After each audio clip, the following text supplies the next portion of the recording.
Croyez-vous à la théorie du complot?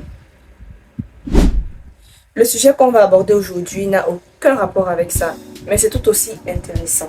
Salut les gars, j'espère que vous allez super bien. Alors, pour ceux qui viennent de découvrir la chaîne, abonnez-vous parce qu'on a beaucoup à se dire. Ça fait longtemps que je n'ai plus fait ce genre de contenu, c'est vrai, mais je tenais vraiment à aborder ce sujet avec vous les gars. Mais avant, générique!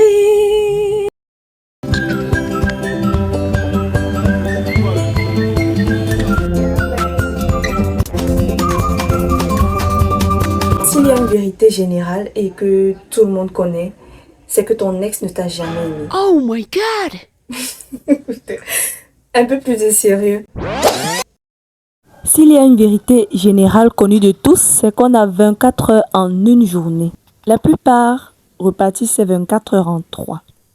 8 heures de sommeil, 8 heures de travail et 8 autres heures dédiées à des activités diverses.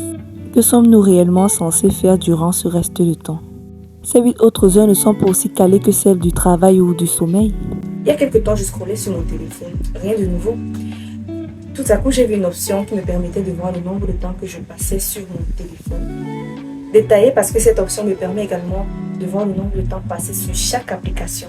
Au départ, j'étais, je vais pas dire sceptique, mais je voulais pas carrément, j'avais pas le temps. Après, je me suis dit, pourquoi pas essayer? Donc, j'ai validé l'option et laissez-moi vous dire que ce que j'ai découvert m'a glacé le sang. C'est vrai, j'exagère là. J'ai Mais découvert que je passe en moyenne 8 heures de temps sur mon téléphone.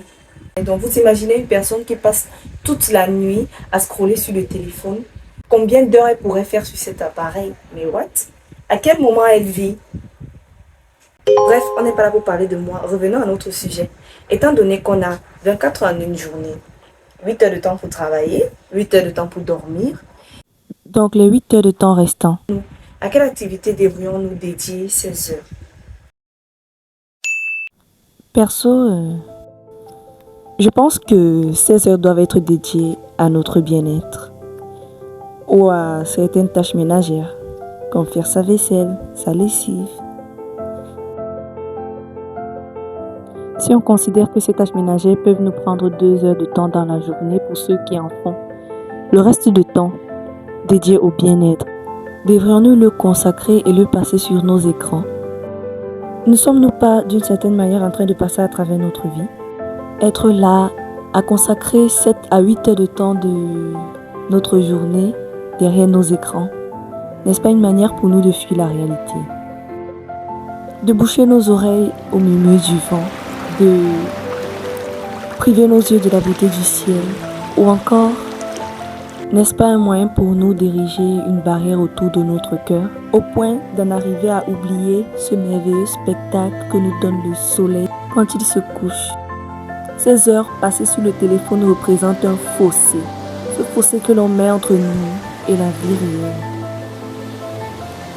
Et peu à peu, on voit son esprit se désintéresser des moments authentiques, des conversations profondes et de la merveilleuse beauté que ce monde peut nous offrir. Quitte à devenir des spectateurs de notre propre vie, perdus dans un océan d'images et de défilements. Pourtant, la réalité, elle est là, pleine d'émotions et de couleurs, parfois blanches, parfois noires, parfois rouges et quelquefois grises. Elle n'attend que nous et notre attention. Ouais, très sincèrement les gars, je pense que la vie elle est trop belle pour la passer derrière un écran. Je pense qu'on devrait se recentrer sur ce qui est important que de passer la moitié de notre vie derrière un écran à scroller sur les applications qui parfois ne nous sont d'aucune utilité. Je pense qu'il est important de se recentrer sur sa famille, les amis, la nature même. Alors j'espère que cette vidéo t'a plu. Si tu veux de plus en plus ce genre de contenu, like, abonne-toi et on se dit à bientôt.